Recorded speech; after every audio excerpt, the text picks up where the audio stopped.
बापू गांधी ने जो हमें पढ़ाया, क्या पढ़ाया था कि जब एक गाल पे कोई थप्पड़ मारते दूसरा आगे कर दो। बहुत बकवास थ्योरी थी, सच में बहुत बकवास बात कही आपने, बिल्कुल सहनीय नहीं है ये बात। एक गाल पर थप्पड़ मारे दूसरा आगे कर दीजिए। एक काम करिए कि अगर आपकी एक बहन को कोई भगा कर ले जाए, दूसरे को भी उसके नाम कर दीजिए, जाइए अहिंसा, हम मारेंगे नहीं क्योंकि आप हमारी एक बेटी को भगा कर लेकर आप दूसरी भी भगा कर ले जाइए, अहिंसा का हम पालन करेंगे, हम कोई मार काट नहीं करेंगे।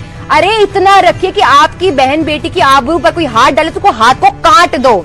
श्री कृष्ण कहते हैं अर्जुन से, क्या कहते हैं कि अगर इन कौरवों का एक अंश मात्र भी, एक बीज मात्र भी तुमने छोड़ दिया तो वो बीज बड़ा होगा, पेड़ बनेगा और उसकी शाखाएं, अधर्म की शाखाएं फिर फैलेंगी। तो बीज मात्र को भी काट दो।